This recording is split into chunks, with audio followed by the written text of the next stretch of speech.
Hey there, and welcome. Today, we're going to dive into the world of timeless Indian folktales. And let me tell you, these are way more than just simple children's stories.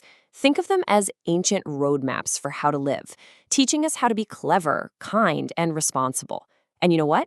Those lessons are just as important today as they were centuries ago. I mean, just think about that for a second.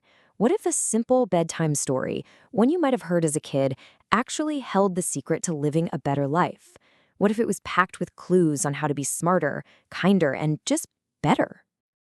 Well, for generations in India, that's exactly what these folk tales have done. See, they weren't just for entertainment. They were passed down from person to teach, to guide, and to literally weave the fabric of the culture together. It's kind of wild to think about, but in India, storytelling is just foundational. Long before we had modern therapy or self-help books, these stories were the original way people worked through their problems. Everything from everyday stress to huge life decisions. They were basically a toolkit for living well. And psychologically, these stories are brilliant.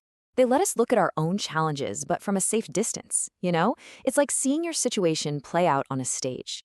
They can show us a way out of a jam. They teach us core values, and in the end, they tie a whole culture together with these shared ideas of what's right. All right, let's jump into our first story. This one's a classic from Gujarat, and it is the perfect example of how a little bit of cleverness can get you out of a whole lot of trouble. A real brains overbrown kind of tale. So, picture this. You've got this super smart monkey just hanging out in his mango tree, and his best friend, a crocodile in the river below.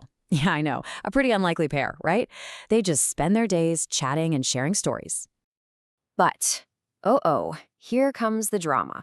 The crocodile's wife gets this awful idea. She becomes convinced that the monkey's heart must be some kind of delicious treat, and she demands that her husband bring it to her. Now the poor crocodile is stuck between his best friend and his wife. So, he caves. He comes up with a sneaky plan and invites the monkey for a ride across the river. But halfway across, he breaks down and confesses what he's supposed to do. It really looks like our monkey friend is doomed. But this is where the monkey's genius really shines. He doesn't panic. He actually laughs and says, "Oh, buddy, you should have just told me. I'd be happy to give you my heart, but I left it back in the mango tree for safekeeping."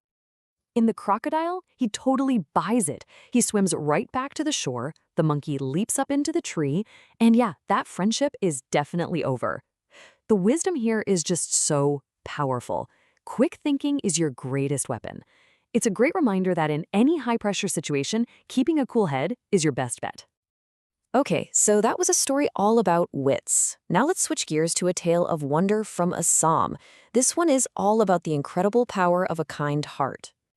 So here, we meet two sisters who find something truly amazing, a magical talking fish. But just look at them. You can already tell they have very different ideas about what to do with this incredible discovery. Their values are just complete opposites. The elder sister sees the fish and just thinks about money. She wants to sell it. But the younger sister, she feels compassion for this magical creature and decides the only right thing to do is set it free. And wow, does her kindness pay off? She goes back to the river later, only to find it totally filled with golden fish that are endlessly multiplying. Her compassion didn't just help her, it brought prosperity to her entire community. Well, of course, when the elder sister hears about this, she rushes down to the river, hoping for the same reward. But her heart's in the wrong place. She's just being greedy, and instead of getting golden fish, a curse falls on her, and she loses everything she had. You see how the universe just has a way of balancing the scales in these stories? True wealth, it seems, comes from having a good heart, not a greedy one. It's a simple but profound idea. The energy you put out into the world really does find its way back to you. All right, for our final story, we're going to head to Tamil Nadu for a really powerful lesson about, well, power and the responsibility that absolutely has to come with it. Our hero is a humble drummer who gets an incredible gift. An enchanted drum.